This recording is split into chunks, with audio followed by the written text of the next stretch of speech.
Happy birthday to our viewers. Happy birthday to our viewers. Happy birthday from Tom and Dom. Happy birthday to... Not okay with any of this, Tom. Not okay, but you gotta keep it up. Keep it up. This is what they wanted. This is for Modern Chow. This is all for Modern Chow. Oh, wait, it's just me kissing my own elbow. Hey everyone, welcome to our delightfully disturbing show that we call Disorganized Play. You know it as better as nightmare fuel. Drink it in, slug it down. It'll come back to haunt you when you close your eyes. Hi everyone, I'm your host and Dungeon Master, Mr. Tom Lommel. I'm here joined, as I often am, with my co-host and our fearless leader, executive producer, master blaster, and all-around purveyor of beard oil. I don't use beard oil. You don't use beard oil? No. Do you use like a nice beard soap? Nope. Do you use a nice beard conditioner? I just use regular old conditioner. On your beard, though? Yes. I think that counts. Hey everyone, welcome. So every Tuesday we get together and plan a game of Dungeons and Dragons. Every Wednesday we sit down, I run a game of Dungeons and Dragons. Every Thursday, what day is it today? Today is Thursday, Tom. Today, it's Thursday. We sit down and talk about how that game went. What the son of a buck, right? Hey, we've reverted to the old school DM's Notebook overlay here because I forgot to update our current topics. Let's talk about what our current topics are going to be today. We're going to talk about 1, highlights from last night's session. 2, lessons from an Umber Hulk. That sounds foreboding. 3, uncharted territory. I don't know, what? And finally, it may seem redundant, it's not going to be. What's up next? It's a lot of topics. We get 15 minutes. Okay. Kick it off, Dom Zook. Highlights from last night. Oh, geez. AY Pop, you're exactly right. It's pre-game, game, then post-game. Yep. Highlights from last night. So much happened last night. There was a lot going on last night, yes. Oh, gosh. That was sort of the idea, Yeah. I would point out. I think Get this train moving. It felt like there was a TPK coming. Really? At what point? At the beginning. At the beginning? Yeah, close to the beginning. With the, what? With the Umber Hulk? Or Yeah. with, really? Yeah. You thought the Umber Hulk was going to TPK them? All right. There was some. They weren't cottoning on to things as fast as we would have liked, and so Well, there was a bit of a. That's true. That's true of everything that happens in a Dungeons and Dragons game, right? Yeah. As Modern Chow says, info dump, take 3. Let's try it again. But yeah, Chat was also talking about it. What else? Thanks for the host, your favorite Uncle Dave. Well, as always, the Cube of Force discussions are always a highlight for me. This isn't on the official like roster of topics. Yeah. But there may be a side moment here for us to discuss. At what point are you just being a dick as a DM? Because I was sitting there and I was very deliberately not saying anything, and it was not like I had designed that encounter around like, oh yeah, and then Avril uses her cube of force, right? Like I will often put an obstacle in front of the party and go, well, they're going to solve this somehow. Usually because Grayson has a sword that destroys everything. Yeah. Which is a straightforward way of doing it. We have to make consequences for that, which we did last night. But I did not specifically think like, this is the one true path, this is the way, this is going to work. But I was just sitting there just like going, do I call for an intelligence check? Do I make that? And I'm like, no, like that's the dick DM move of like, well, I'm gonna show you how smart I am and how dumb you are, and I'm gonna use the game to remind you of something that you've forgotten about that's gonna be clutch right now. Yeah. And you may think to yourself like, oh, okay, well this is a cool way to solve this and they have the means to do it. But it really just turns into you being like just showing up the players as to how much better you are at Dungeons and Dragons than them.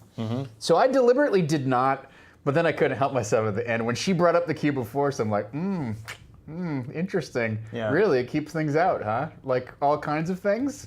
Like gases? Yeah, gases. Really. Everything else? If I want, yeah, everything. Oh, everything, even liquids, huh? Yeah. Yeah. So, that was that. Okay, yeah, that was yes. The cube of force. Eric stabbing the button. I feel like Eric was like, this was the session where Eric turned on the rest of the party. Yes, yeah. He was like, Grayson is not, like, a sisterly love is not, Yeah. that is not, It's I'm gone. not going to be your punching bag anymore. You guys almost killed me by dumping me into this thing where I gotta swim, and now I'm not letting go of it. I'm going to start riding that theme. Yeah. No, those were a few of the highlights for me. The sort of vision of Bersharla and stuff that's going on there, that was interesting. And then the ending, I think, was there were a lot of guesses as to. I saw that. ending I did have the rewatch going while Yeah. I was making maps this morning. So, yeah, that was. I mean, I think Warwent has a role to play yet. I don't know that he's back on board the ship. It's very clear that he left the ship, right? Why would he come back would be maybe the question. I don't know. Yeah. Yeah, I don't know that we can pull up that. I can't pull up that clip using my brain, but yes. Yeah. No, that's, Thanks, that's, DJ Regular. I saw DJ Regular was like, we're only 30 minutes in. Clip Mania! Yeah. Yeah, there's a lot of. If you want to see a all lot the of good clips, stuff. join our Discord. Yeah. You can check that out. So. It's good stuff. She got mad at me about something else too, and I don't remember. There was like at the top of the show, there was just classic Vanna rage. It was about setting the thing, like setting the spider bot down. Oh, It only goes in a straight line, and she's Right. like, "Why should I have to make a check to set that thing?" And I'm like, "It could go any." Like it only points in one direction. Right. You gotta tell it. You gotta point it in the direction you want it to end up in. If you were It's not just driving gonna down the highway go. and you were going to just let go of the wheel, Right. don't you think there would be something involved? The only other thing that stood out to me was the boiling children voice. Yeah, right. That's gonna haunt my dreams. That was pretty creepy. Yeah. I don't like that. But yep. Yeah. All right. Very good. I mentioned it just a few minutes ago, so I do want to bring it up. You can see it here in the overhead. These are. You might want to pull up the DM's Guild link too. I don't know if you can pop that in for the expedition maps that we had referenced before. These are not the exact same maps from last night, right? But these are a version of the deck plans that I used last night in order to get them some more information about where things were, how they wanted to go, et cetera, et cetera, et cetera, right? And if you are a Patreon backer, I believe at the, $5 level and up or whatever, you can download these as a PDF. They're sitting there, they're free, they're ready to rock and roll. And it has all of the proper notation and whatnot for the things that were referenced last night. If you want a slightly fancier version of this, go to the link that we just posted in chat. Go on DM's Guild and look for Expedition of the Barrier Peaks realistic maps. These are not those, but they're inspired by those. So those are the ones that I used last night. I took the images off of this John Pintar's product that he used, and I really recommend it if you're going to run this thing. Even not if you're not going to run it in a virtual tabletop. They're so detailed. It's amazing. It's almost a little too much, but it gives you so much that it really has a great feel. Instead, I spent the morning recreating the maps in my own particular idiom and style, and then putting the stuff that I had on top of it in the thing. So we have, I didn't do the first two decks. I didn't do the previous tween deck, and I didn't do the very first deck. But we did those kind of theater of the mind, so I didn't feel like that was necessary. Actually, I think I did post a version of the First of Heaven to the Patreon. So if you're a Patreon backer, it's the beginning of the month. Congratulations, I got some candy for you. Megan Caves also uploaded some handouts from her game, but if you're gonna run Expedition of the Berry Peaks, I think this is certainly an option that you may want to consider using. So those are there for you. I put that together for you. I spent good job. I enjoyed it. Don't get me wrong, I enjoyed it. But it took me all morning to get these 3 maps together. Yeah, I thought that it's a little weird, right? So I thought they were going to talk to the Brainiac longer. And part of the interesting thing here, I think there's an opportunity that they're missing, which I don't know how to solve. And they are intent on playing the game of we're characters from a fantasy world. We don't know what X, Y, and Z technology is. And that's fine and that's fair. But when they meet a character like Brainiac, who is there to deliver information and help them out, that is an opportunity for you as the player to bridge your metagame knowledge with your character's knowledge and say, oh, why don't you tell me more about how a heat exchanger works? And then you might know. I mean, maybe they themselves don't know how a heat exchanger works, but explain to me about da da da da da. And we could have, either a quick role-playing scene or just say, he explains to you kind of the basic fundamentals of electricity and how it flows around through wires and whatnot. Okay, great. He explains to you, yes, it surrounds us. It binds us together. Yeah, it causes a tree to catch fire and burn down all the sacred texts that we've had for thousands of generations.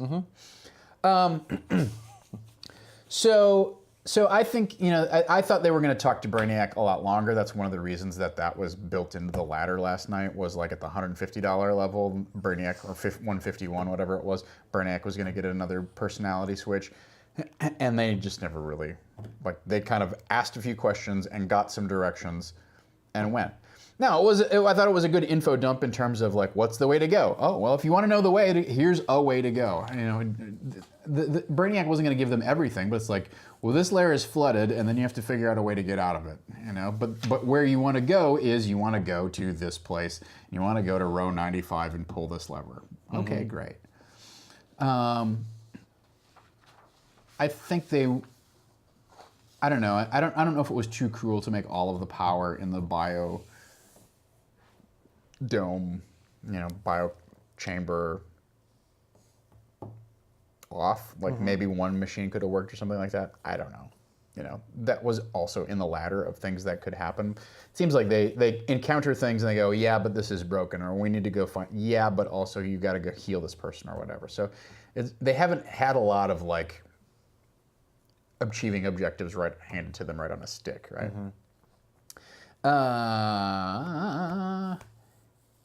Yeah. So I mean, I don't think. I'm not sure what Brian. Welcome to the chat. I'm not sure what Brian's referring to with the water bottle. Yeah, you could. I think you could teach the. Whether you could teach those people modern tech or not is a debatable point. I just think there's a metagame opportunity there to ask something. Ask so that they can be more informed than they currently. Maybe if they're feeling hemmed in by having to play this game of I know it but my character doesn't, then let's find a way around that, right? Maybe that's just a download that's going to come through Thawne's eye, right? Who knows? I mean, at this point, we've got 2 sessions left, so I don't know that it matters. Right. But it's pretty clear that I, as a DM, have sort of dispensed with a lot of that. Well, it's a series of wires as you understand what that is. And that's a cheap way to convey what's going on and let them interpret it, whatever that means, without me having to go, well, it's a series of finely spun hairs that are about this big around, continue to curl in a weird, So I would just say, I guess the highlights for me was, I think the biggest highlight for me was actually the second level of hell. It was fun playing some goofs with the Brainiac. Mm-hmm. That was enjoyable. Yeah, the personality switch. The personality switch was a fun thing. But I think traversing the second level of hell was sort of like the highlight for me. Mm-hmm. Yeah. All right. So the next thing that we're going to tackle here today on the show is we're going to talk about the lessons from an Umber Hulk. Right now. I didn't know whether to throw this combat in there because it was a combat and it didn't reveal anything, right? But it felt more of like an atmospheric type of thing of you guys are going someplace in this weird overgrown jungle place and there needs to be some danger present. Mm-hmm. And so really, I had an eye with this encounter on, I'm going to introduce a small combat encounter. I want it to provide some sort of threat and ratchet up the tension a little bit, but I don't want to get into a big fight. And so I was really looking at like, okay, what's my 3-round combat objectives here? How can I get out of this, etc. Mm-hmm. Right? And you'll note that it only went 2 rounds. Yeah. So the first round they wounded it. Okay, like they put a decent amount of damage. I want to say they did at least half the hit points to it, right? It would have been bloodied. And actually I thought about having it retreat at that point, but it just didn't feel satisfying for it to run away, especially after all of the Shamblers had run away in the previous session. I was like, it's a little bit too much. Everybody has turned kind of chicken against these guys. Mm-hmm. And the other thing that I think the other thing that I realized was, okay, it doesn't have a lot of hit points left.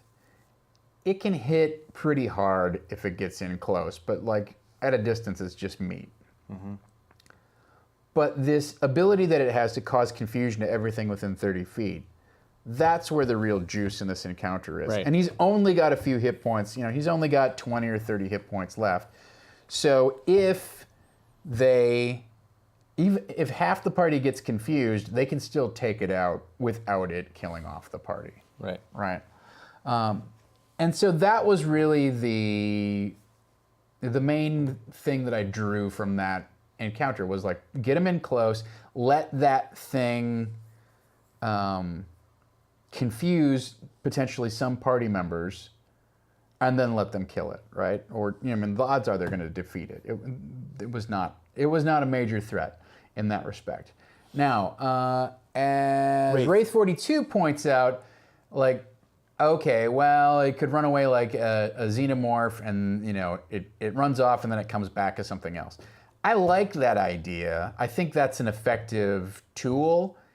If we look at where we are in the adventure arc, it's not a particularly useful one for right now, right?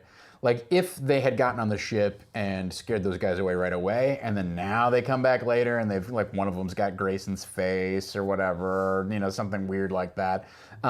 That would be a great callback to what had happened earlier in the session, right?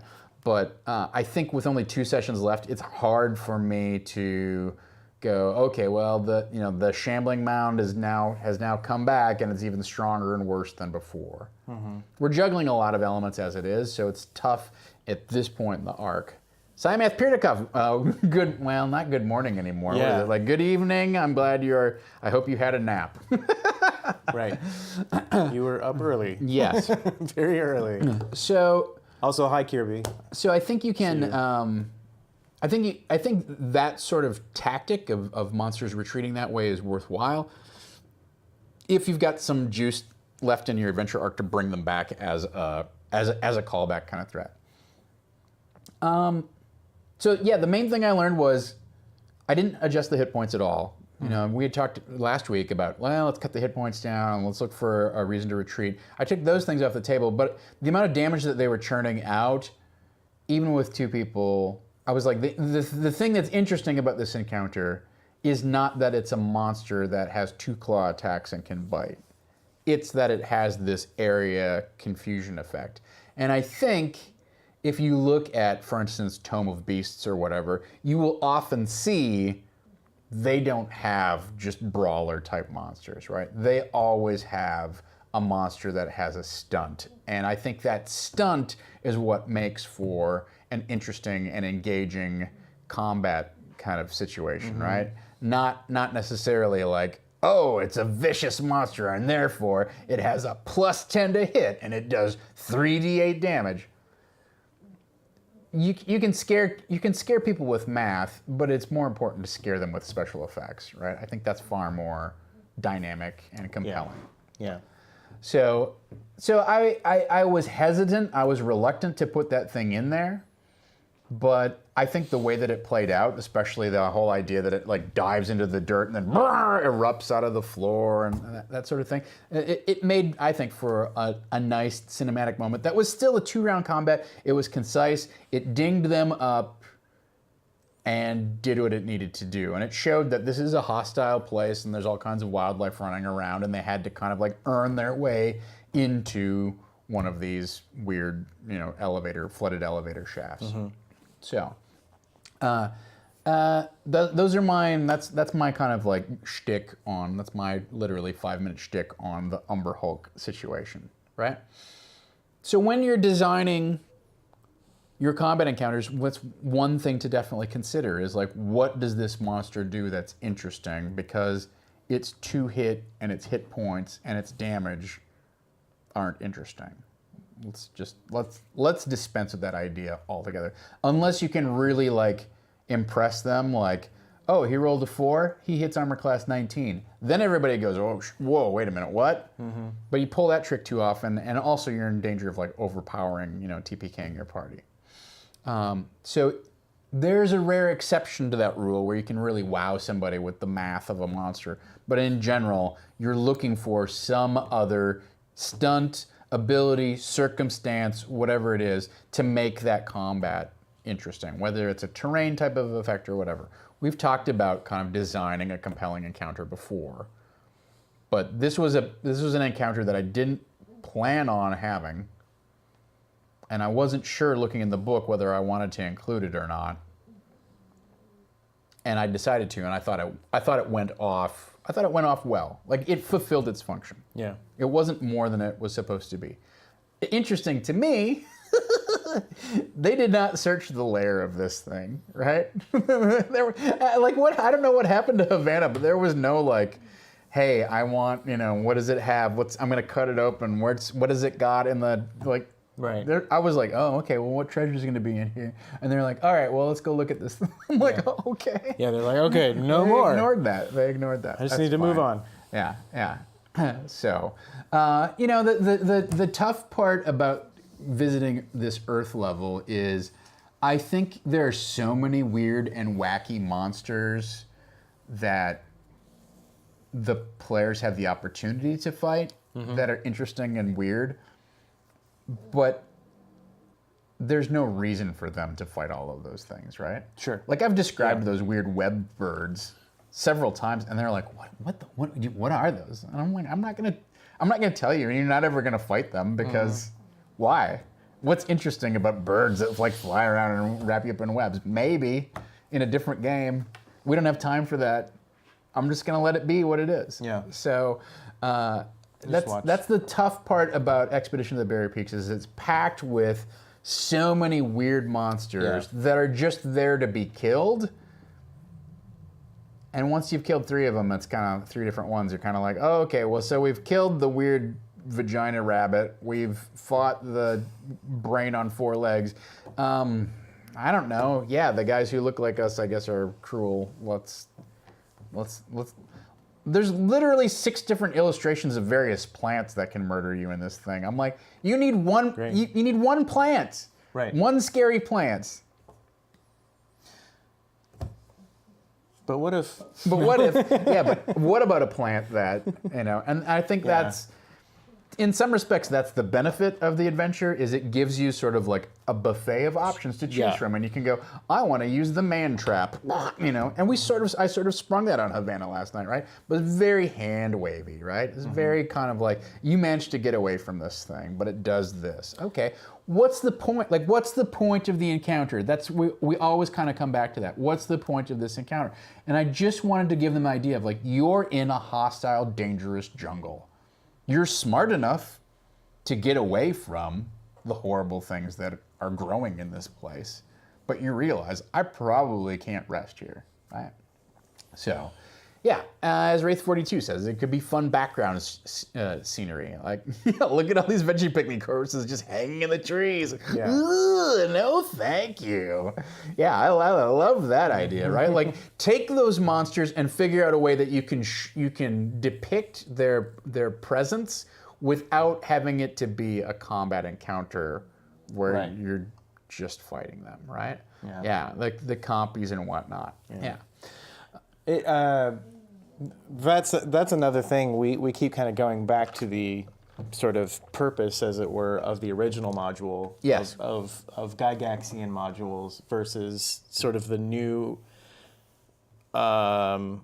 way of playing role-playing games, almost of the 5Es and stuff like that, where it's less about how adversarial can you make the GM-player relationship, and more like how can you guys combine to tell a story. But the beauty of Gygaxian stuff is that he does create, and a lot of the writers of that period have created this massive, like, I mean, I know when I was running through Horror on the Hill, I was just like, there's undead, there's goblins, there's dungeons, there's jungles, there's all this stuff. It's just in one little thing. It's like, none of this makes sense. Right. Like, why is all of this together? But it does give you that plethora of information of little things that you can tack on, because it's very easy for me, on horror anyway, for me to pick out things and go like, oh, well, this is here because of this. And then I can build around that, and then, I can restructure it. And Expedition is almost the, grandpappy of all of that stuff. It's got so much going on in it. Yeah. Technology, jungle stuff. It's like dungeons, psionic stuff, robots, da. Yeah, there's so many. There's such a wealth of material to mine there that you can pick and choose from it. And it's weird in that it's a dungeon sandbox, right? Like, it's a dungeon. Like, you can't get away from the fact that, like, you're contained in this ship and you have to go from point A down to point D in order to get out. But it's still a sandbox of like, well, you want to go over here and meet these guys? Like, you can play, that's what we've been doing, right? It's sort of playing it of like, now let's check this out. And that's really what we saw this past session with the maps, right? It was like, well, what's this? Where do we want to go over here? And what does this do? Yeah. I thought there was some interesting, There's a lot more going on the maps than what the party chewed into last night, which is fine, is fine. So. Yes, D20 Monkey. That it does seem that way. Having been in a, I went to a panel with Ed Greenwood. I think I might have told you at Gamehole Con, and that was, it was. You have a mind like Ed Greenwood, who is literally just sitting at home, just going like, oh yeah, what if I did this? What if I did this? What if I did this? Yeah. And literally, they were saying he would send in. The modules would be this thick of stuff that he would send in, and they'd have to kind of whittle that down. But yeah, it is literally just those. It seems like those old days were just. I'm just going to go crazy with what I'm putting in there. Speaking of going crazy, Harold is having quite a time. He's sleeping having a over great dream over there. Yeah. Congratulations to him. Yes. Yeah, I love the concept. That's one of the reasons I'm running the adventure. But it is a very kind of like kitchen sink kind of approach. Yep. And I think too, like if we look at what's going on here in terms of what's in the adventure and how I'm changing it, a lot of the selective editing I'm doing is like, don't need to do that idea again, right? We don't need to have 4 different androids who, one is a boxing android and one is a fencing android and one is a wrestling android and one is a, like whatever. We don't need all of those Like you could have one room of training room androids who come after you, and that's that. Yeah, I thought it was fun to introduce like I needed to give them some life forms that had been sampled on the ship, and I thought the idea of having the Arumvirax be something that's on the chip that they could make, as opposed to something that lives in the den that they could find, was like got the idea across of here's a weird alien creature that they somehow know about, without having it turn into what's in the module, which is here's a weird alien creature which somehow lives in a den and is now going to rush out and attack you and has a AC0 and all that kind of stuff. So it was fun when they started looking through that stuff to go, what monsters are in the module that I'm not planning to introduce anymore? And kind of like, well, let's just pick a few of those out. Cool. Right. If I wasn't struggling so much with all of the various handouts, I probably would have pulled the picture of it and gone, it looks like this. Yeah. I actually bought sheet protectors to put all of the all the illustrations in, but I haven't loaded them, and now it's kind of like, ugh, I don't know that we're going to use very many more of them at all anyhow. So yeah, I mean, the thing is, we've talked a little bit about this before too, is that back in the 80s, it was like, let's just play through this thing. It's fun, now it's, we're trying to actually tell like a coherent story, and you look at all of the all the stuff that's like, well, we're not using those elements, so let's just scrape them to the side. Right. So our next topic here today, and we've got 2 more left, and that's fine because we're gonna have to spend a lot of time talking about at least one of them. Our next topic is uncharted territory. So as you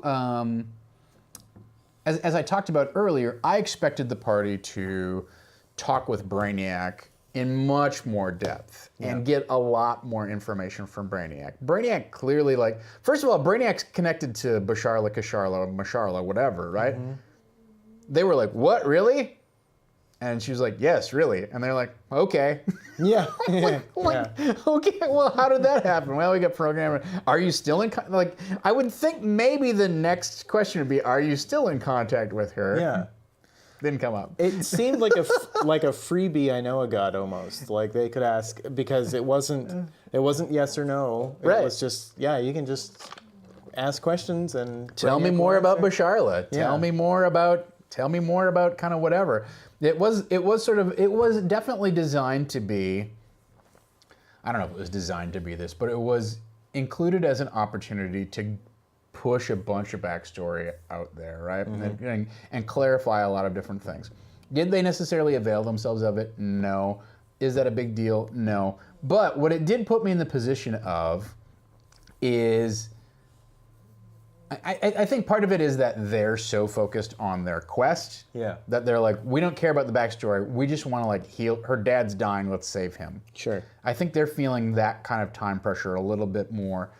I think they're under the impression once we cure him, then we can kind of sit back and relax and explore the ship and Yeah. I mean, I don't know if they consciously have that impression, but because at some point they know, well, there's only 2 more sessions left, but their need to pull backstory is not particularly strong right now for whatever reason. They want to let's get things going, and I think maybe part of it is they don't want to sit around and talk about backstory a lot and then find out we still have a bunch of plot to get through. Right. I don't know. It's I edit as I go along, as we play along, so a little indulgence of backstory. I'll find a different way to get it out. The point that I'm driving to is I wasn't necessarily prepared for them to go all the way down to the power level, right? And so I had spent, it's funny because I spent all day yesterday putting these maps together too, except in a different format, right? Because I was manipulating the original digital files that I had and whatnot. I wasn't drawing these things. So I spent all day coming up with okay, here are the different areas that are on this particular, here's everything that's going to be on deck 44, and okay, what does level 2 of hell look like? Because I'm making these things out of whole cloth, right? This is not anywhere near what's in the original adventure, right? This final deck, this is like the car going, this is like the theater, and this is the gymnasium or the pool or whatever, and da-da-da. Well, here it's a spent fuel pool, and here it's the transwarp induction coils and the primary, distribution transformers and the secondary I spent a lot of time coming up with what was on these levels. Yeah. I didn't necessarily think about populating them or what sort of encounters were going to happen. So honestly, I knew that, this level was flooded. That's fine. I knew that this level was dry. So there's an obstacle. That's a problem for them to solve.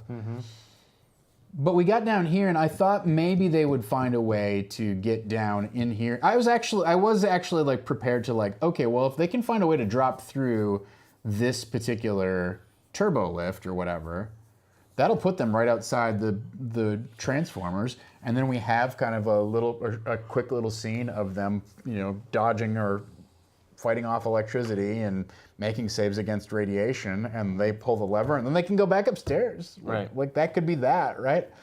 But they couldn't figure out a way to do it. So once I had decided, punching a hole in the lift was not a good solution. Right. Right? Which should have been obvious to them, and I did have to kind of hit them with the clue bat. Like maybe flooding the reactor core with water isn't your best gambit. Then we had to find a solution, right? Yeah. The good thing is, as much as I complain about, adventures being too map-oriented and whatnot, the map had the solution on it, right? I didn't know what the rest of the encounters were once we got to the bottom of that shaft, right?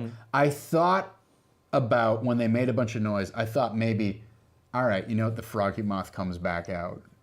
But I didn't want to have a combat encounter. It would have been fun, but I don't know that they would have run away from it. I think they would have probably tried to fight it. Right.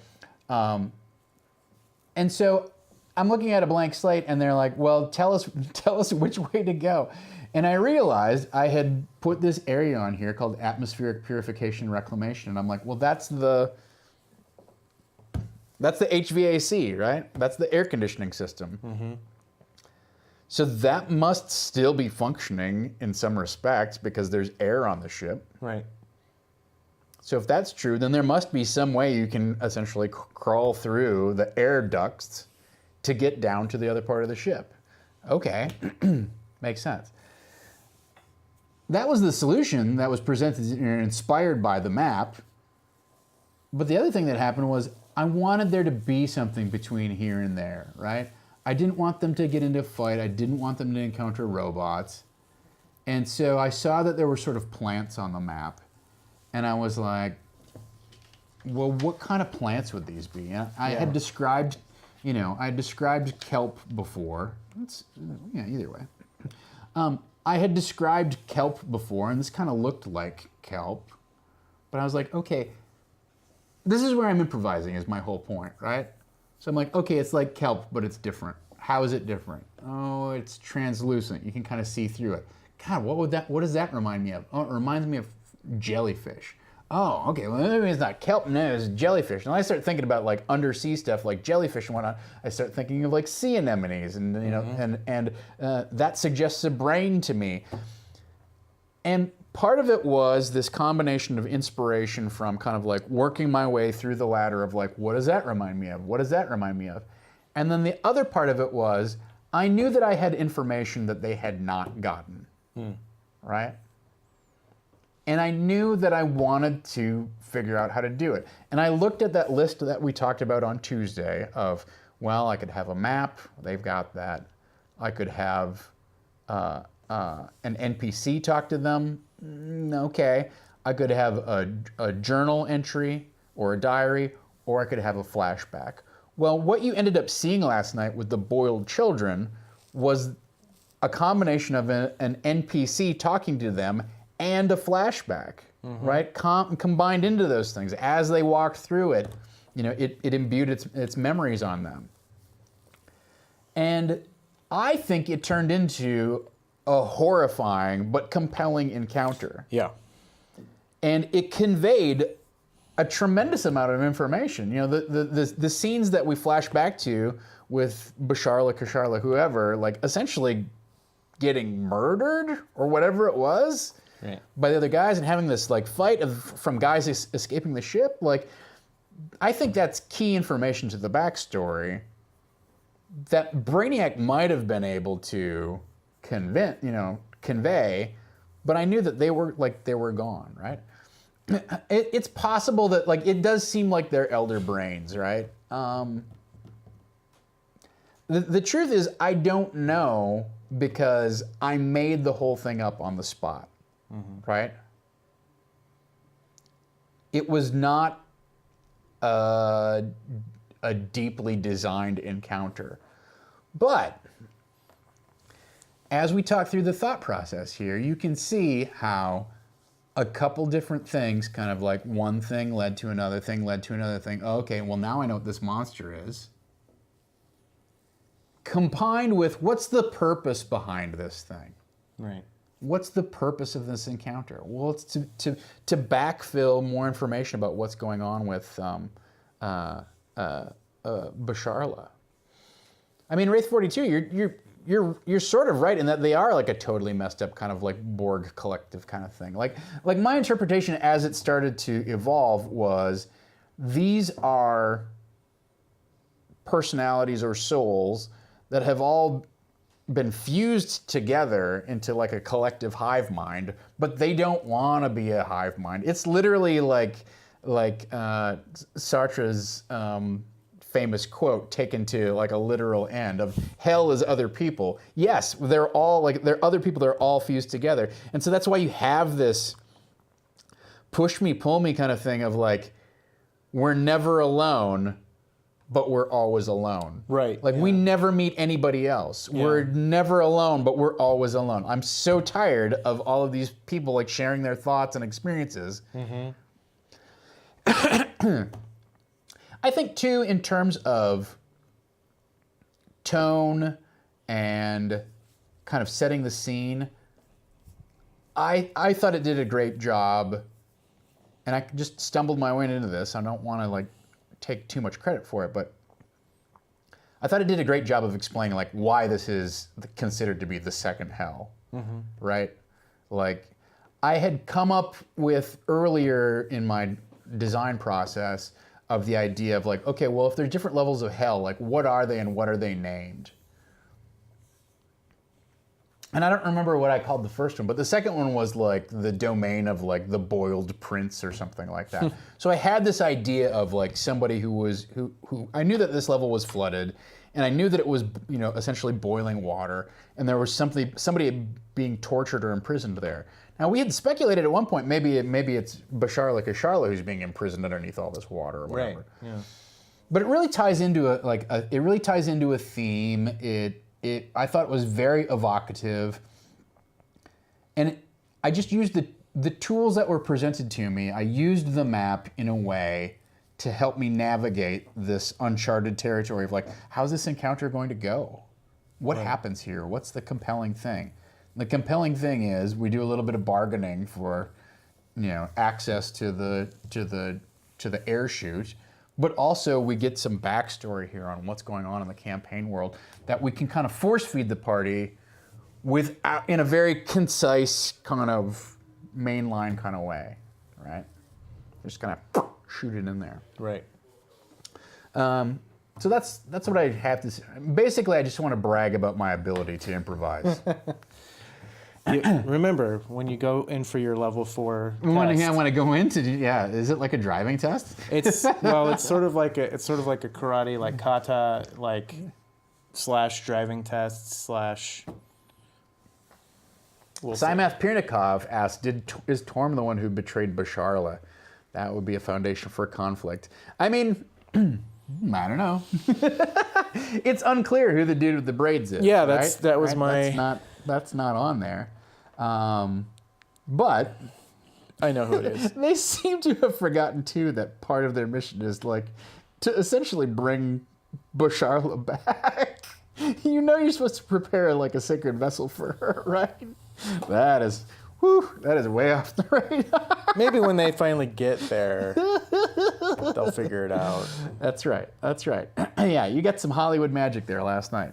But also, I think it's a thing of if you do the work of providing inspiration to yourself, then you can pick up and run a little bit easier than if you don't have any idea where it's going. Right? I've got these maps, and they help tell me what might be there. That doesn't mean when you actually go to that physical place, that's what happened, right? Right. So the last topic we're going to talk about today, and we'll kind of just freelance on this one because I promised you all that we would have some open discussion time in terms of what would you like to see the Iron Keep Chronicles, like season 3 or whatever it would be. What would you like to see it be when it comes back in terms of basically what either type of adventure or what specific adventure? Or do you still want it to be D&D? I think we probably still want it to be D&D, but I'm not necessarily like 100% married to that idea. So I'd asked you all on Tuesday if you had some time to kind of think about this and kind of we'll bat it back and forth and pitch some things out there. I'm not going to poison the well by giving my impressions or anything like that. And I certainly, to be fair, or to be completely honest about it, I don't have a ton of set in stone ideas about what I think next season should be in terms of anything like game or adventure or what, right?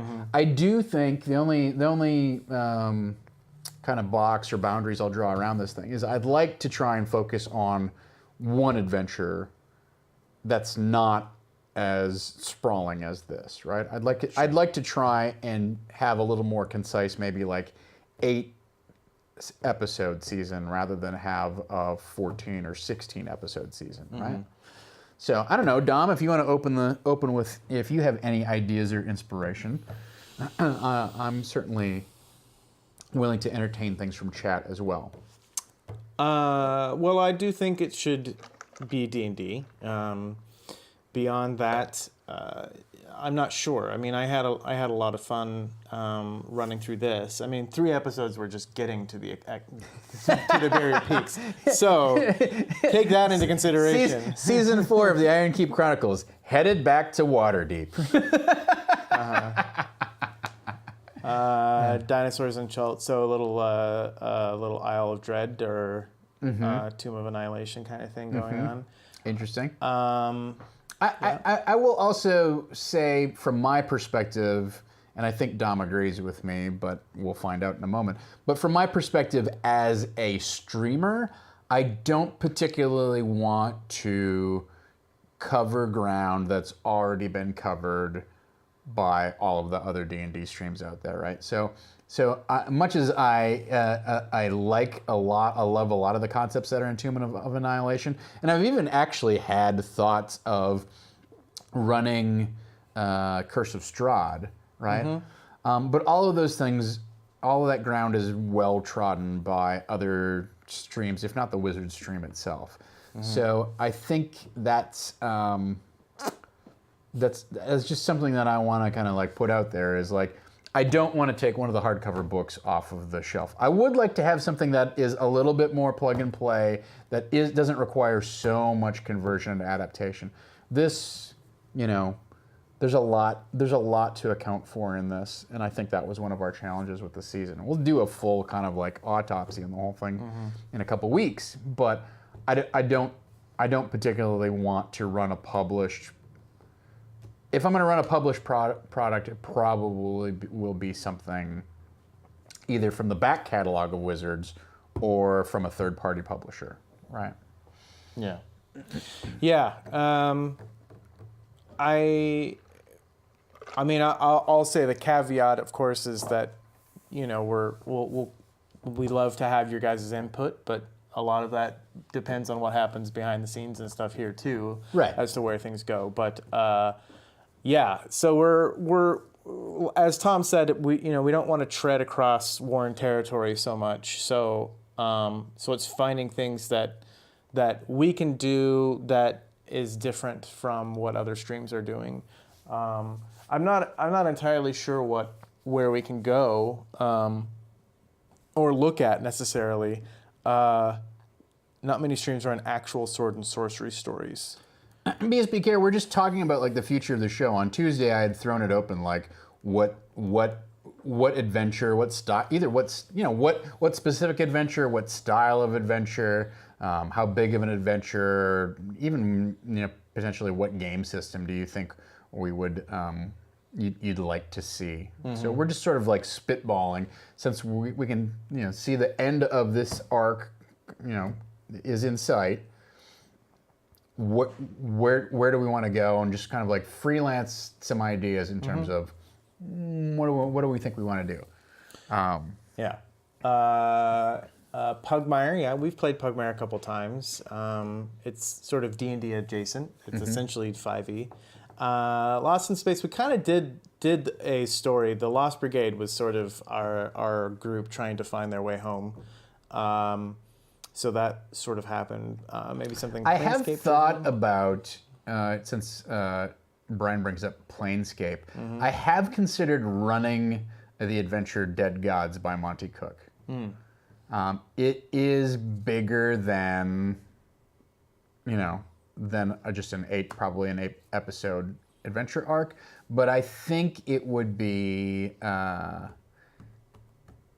think that would be interesting, right? Like that definitely has a story attached to it. That's kind of one of the slams against it, is that it has too much of a story, but I don't think so. I'm not a keen Spelljammer guy. I would be more inclined to put my teeth into a Planescape type of thing.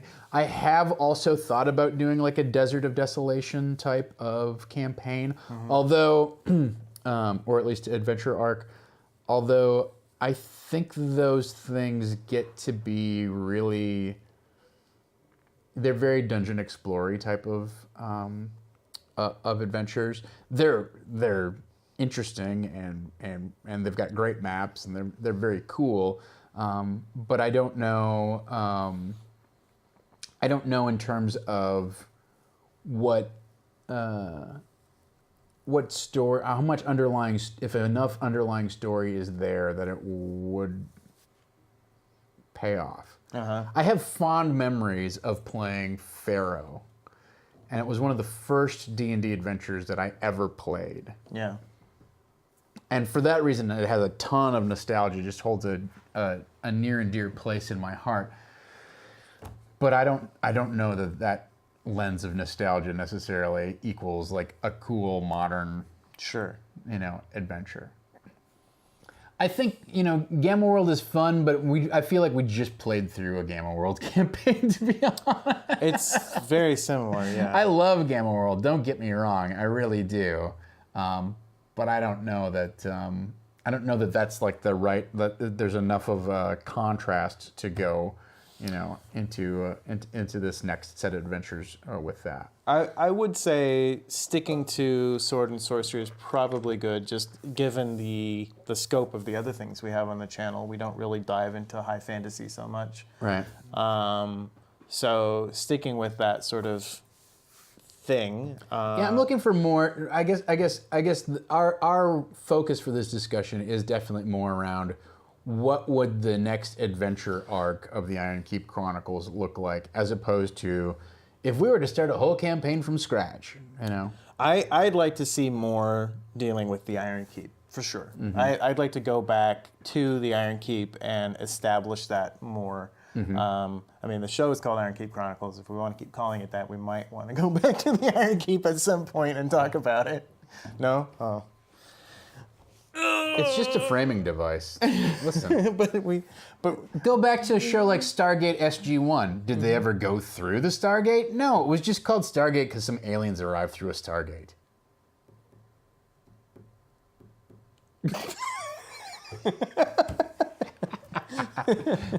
I have thought about the idea that when they leave the ship, they go back in time, like they somehow either they create like a reversal or they have an opportunity to like reverse the polarity on the ship, and they actually do go back before,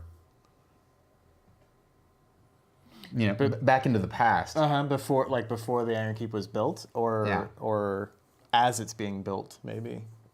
I mean, I'm not opposed to rehashing retro stuff, so don't get me wrong. Like, I do think that there is a certain marketing appeal to be able to say, we're running, Dead Gods. We're running, and I went through and looked at kind of the list of the top 30 modules, and then kind of like, well, what would be in here that, part of the problem is so many of those things have already been incorporated into something else, right? Like the Against the Giant series is already incorporated into something.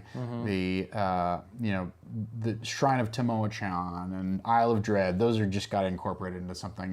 There's all of that. A lot of those top 30 modules have already been pulled into something. Tomb of Horrors was pulled into the Tomb of Annihilation, right?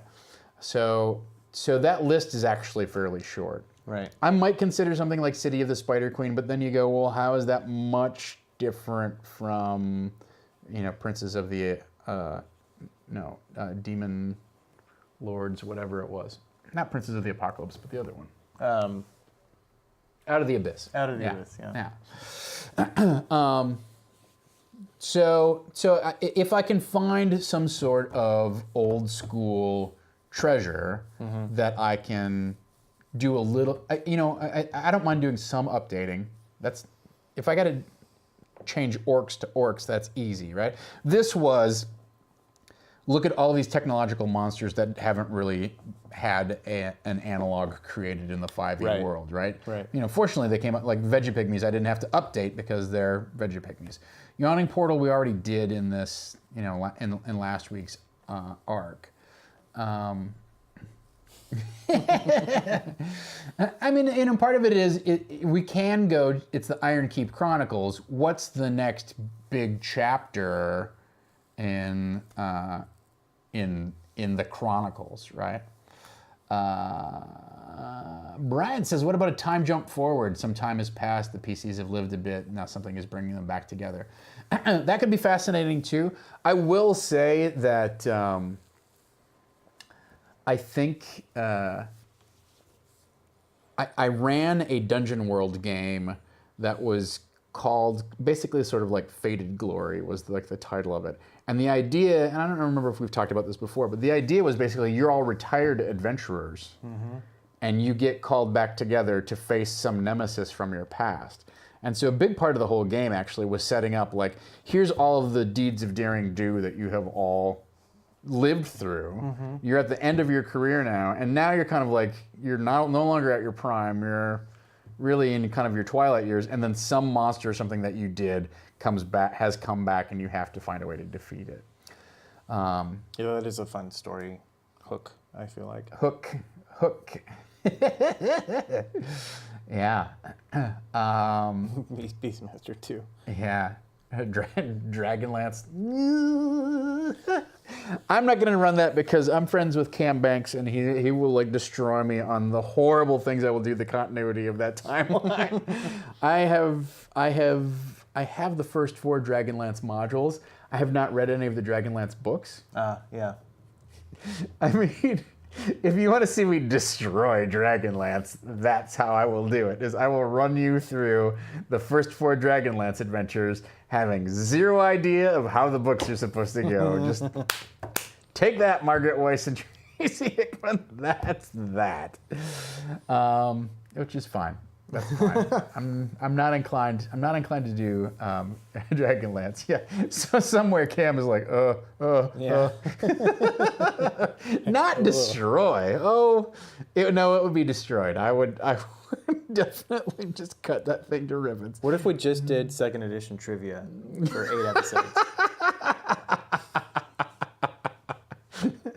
I don't think we can do 8 episodes of well, that would be interesting to find a way to turn, pull 6 cards and make that into an evening session, right?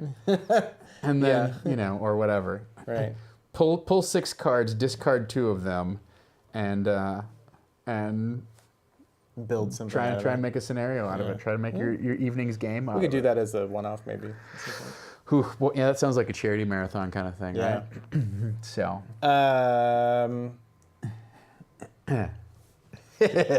Could always do Pathfinder. Yeah. No, hey, listen. You know, I'm not necessarily joking about considering adapting. They had that big Githyanki kind of war thing, Rise of the Rune Lords. Like they have so many great adventure paths for those books.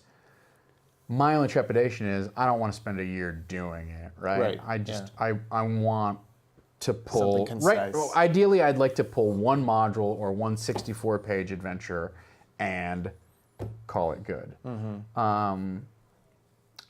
I'm interested in the Pathfinder playtest. I don't know that I want to use our actual play as a playtest because I don't think it makes a great streaming experience, right? I loved the Age of Worms campaign. I love the concept of it. I never played through it, but I loved that idea. You know, Caius is one of my favorite weird old deities, right? So that could be fun too. Yeah. So I think one of the reasons I wanted to throw this out there is to kind of not only get your input on, well, what would you be interested in, but also to kind of like put some boundaries around, well, we're looking for something that could be considered a classic that hasn't been already reintegrated, that's not of a crazy scope, that we can kind of like get our arms around and find a way to connect it to the rest of the Iron Keep. Right. You know, I honestly think maybe something with Planescape where we could do a thing that where the Iron Keep is connected to Sigil or whatever, right? And the Iron Keep is clearly some sort of extra-planar place. What if it's a palace in a part of Sigil, and most of it is on Sigil, but it has this, you know, this front doorstep that presents on the prime material. Yeah, I love Modrons too. I think the Great Modron March might be a fun and isn't that part of Dead Gods? Am I wrong about that? That I don't recall. I have both of those. Estelle Castillo, thank you so much. I was thinking about doing an adventure based on the Rod of Seven Parts. Whether we did the full box set, because I don't have that. But if we did an adventure about the Rod of Seven Parts, I think there's enough. There's a premise there that you can hang a bunch of hooks on, and yet because it says like here's where the next one is, you could probably keep the adventure moving pretty quickly, right? And yet still have twists and turns. Sure. So you could have a variety of different encounters where maybe one is more of a role-playing negotiation, maybe one is an intrigue, kind of espionage, break-in, heist kind of thing. One is straight up like it's buried in this dungeon vault, let's go get it, etc. So I honestly, I don't know. We talked about this last week, and I don't know what we're going to do with characters, right? Because part of me says, let's pull a whole new season and start afresh with a new group of characters who are maybe level 1 or maybe they're level 3 or something like that, and do like a new chapter in the Iron Keep Chronicles. This was the story of those people, right? Right. I could also see taking these guys and they're level 7 and going off. I mean, they're more powerful than level 7 characters, but continuing the story arc through like 7 to 12th level or something like that. I've also considered like running them through a Paladin in Hell, which is also a Monty Cook module. I'm like, do I want to run the Bane Warrens? Like, let's go through the Monty Cook D&D catalog and see what we've got to put in the burner here. But yeah, I agree that there's something about having a party start fresh and grow into their abilities that makes it easier to manage and all that kind of stuff. Yeah. I like growing with players. That's fun. It is interesting to have players who are and characters really that are established and know what they're doing and stuff like that. But I think it's fun to see the growth, and especially for the channel, because part of our MO is to do a little bit of instruction and teaching how the game can work. And so I like being able to show that progression of character work and stuff like that. So I enjoy that. But Yeah. I think it also just gives the players the opportunity to kind of like rinse and try something else, right? I know whenever I play a character for more than kind of like 4 months, I'm kind of like, okay, like I get this guy. Yeah, you can reach a point where you're just like, there's not much more I can do. I mean, especially when you're like 8th, 9th level or something like that, you're like, I've got pretty much every major thing that I'm going to get, and it's just going to get more powerful from here. I can start nuking things now. Sigil lends itself to fun plane hopping. Just for the new views, even in passing, they might have to run through part of Greyhawk, Dark Sun, etc., just to find portal keys. Yeah, it'd be fun to go through Dark Sun or Eberron or Greyhawk or something like that. My trepidation there is I'm not particularly well versed in many places besides Greyhawk and the Forgotten Realms. So we'll get Sean to come in to do Dark yeah. Sun. So running into a Dark Sun kind of world, I don't think I'm going to be able to do that justice. I think I'm more willing to tackle a Planescape type of campaign, although I'm not well versed in that campaign setting either, right? So, but it feels like it's fluid enough that I'm not going to offend somebody if I do it wrong. Right. Yeah. If you guys want crossovers, stick around for this summer because there'll be a crossover event. Richard McSundy, how dare you say the words Vampire the Masquerade in my presence? Do I look like the kind of guy who smokes clove cigarettes? I'm invisible right now. You can't see me. Oh, you're doing the Wonder Woman thing. That's not Wakanda forever. All right. So, I already have a bad Cockney accent, Estelle Castillo. I bring it out every time that Xanathar's lackey shows up. It's true, yeah. So, if you have further ideas or suggestions, you can always go to our Discord and drop them in that.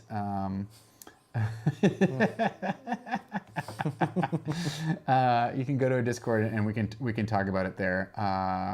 I'm open to ideas. I some of these things that you mentioned is like jog my memory. Like, I was really thinking about a Rod of 7 Parts campaign.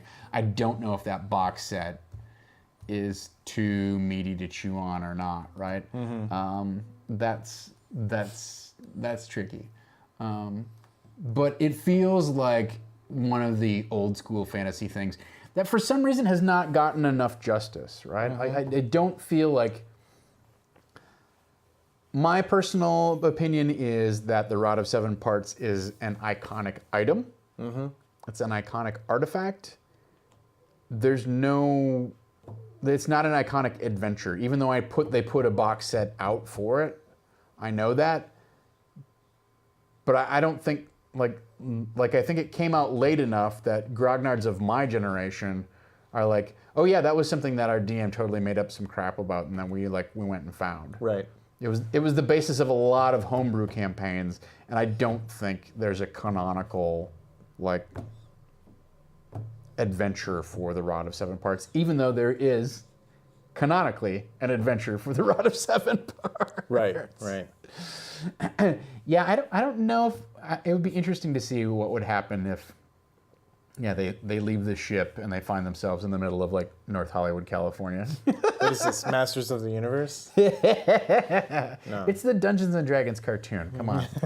They in reverse. Get on the roller coaster and go back to the real world, and they have none of their magic, and their parents are like, "What are you doing? What were you doing? We were looking for our parents. Well, we were right here." It just turns into a Tales from the Loop. Oh yeah. Yeah. It is kind of like it is a weird end of the second edition era kind of adventure. Yeah.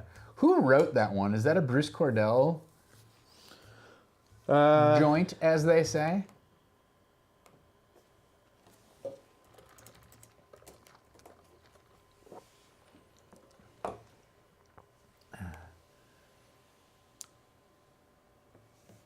I think that might just... Oh, when does it give you the publication history? Rod of Seven Parts as the artifact first appeared. It was Gygax in Bloom, but it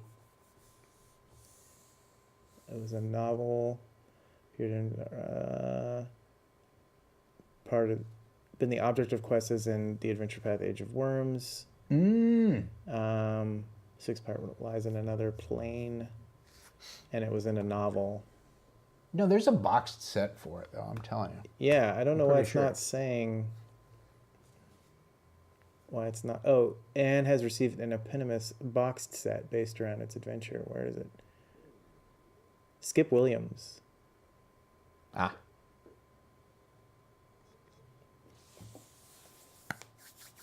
Skip Williams. Very good. Yes, all you have to do is say Time Bandits and I am in. I love that concept. I love that movie. But yeah, that's a hard one though that concept is hard to build because it's a dungeon dive, but you're just in different areas every episode basically, and there's not a whole lot of like, you have to have that overreaching, oh, God's actually over my shoulder, I have to find these things before he finds out, and stuff like that. Like, but there's no like the characterization. I mean, I don't know. It's possible, but I don't know how that would work necessarily. I think you would need players who are all steeped enough in history or in the lore of whatever world you're going to set it in. I don't know. If you set them into a Time Bandit scenario where they stole something from the gods from the Forgotten Realms, but then escaped into the history of our world, so that they had they had magic, but they meet Joan of Arc, and Joan of Arc is like, what is this deviltry or whatever, right? And they're like, no, you're gonna come with us or whatever. Tales from the Infinite Staircase is another great product. Monday Night Dungeon Fight. Yes. Well, Eric would never win. He would win just close enough. Yeah. Just close enough. I'm looking forward to the Cortex Plus Kickstarter myself. So, all right, well, with all of those things, those are all some excellent suggestions. I think that's plenty of grist for the turning mills, and we'll take that under consideration as we kind of plan and plot our way forward. It sounds like what we want to do is at least something still in the D&D vein, something in the classic adventure kind of vein, whether that's how classic that is. Like, it doesn't have to be AD&D. It could be a Planescape or something else, even a old Paizo product. I'm not opposed to any of those ideas, but yeah. I had forgotten how somehow it had come to me in the car, like, we're out of 7 parts. Like, oh, that could make a great 8-part adventure. Sure. Yeah. You find one. To me, I think that's a challenge, right? Like, that's an interesting DM challenge. Can we have... Rob Donahue brought this up the other day, and we talked about it here on Disorganized Play, of like, Shadow of the Demon Lord is 10 levels, 10 sessions, every session you level.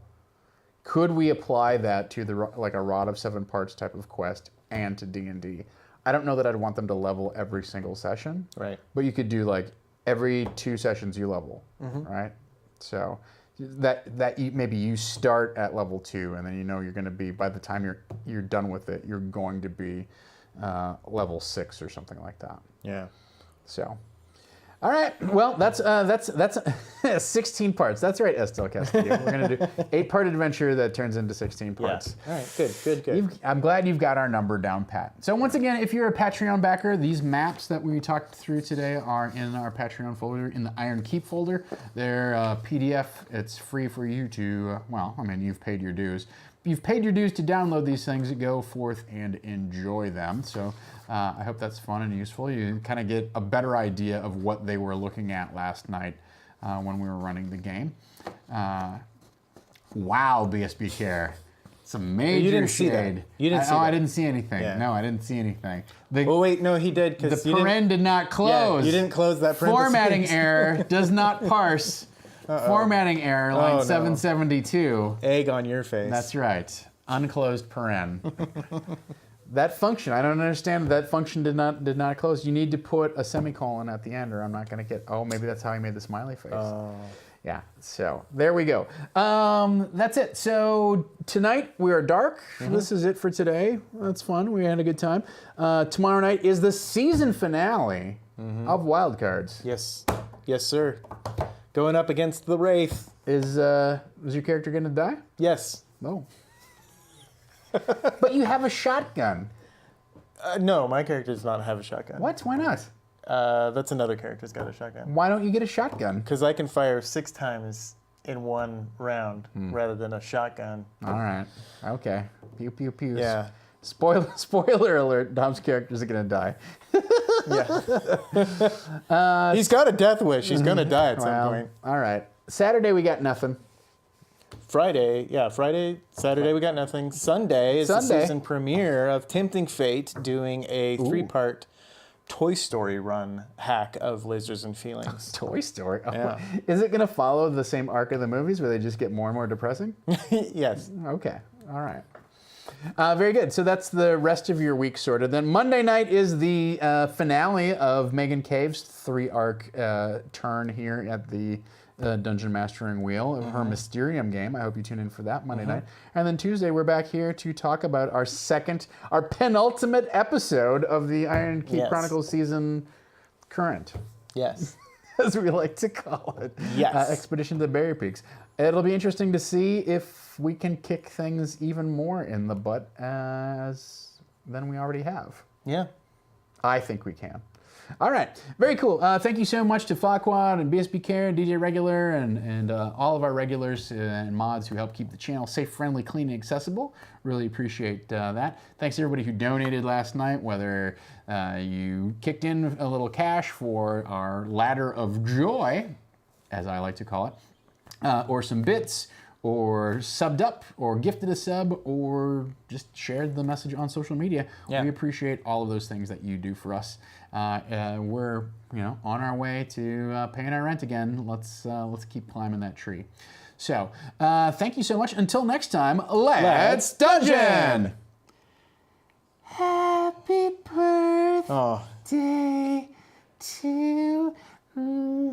Oh God, no.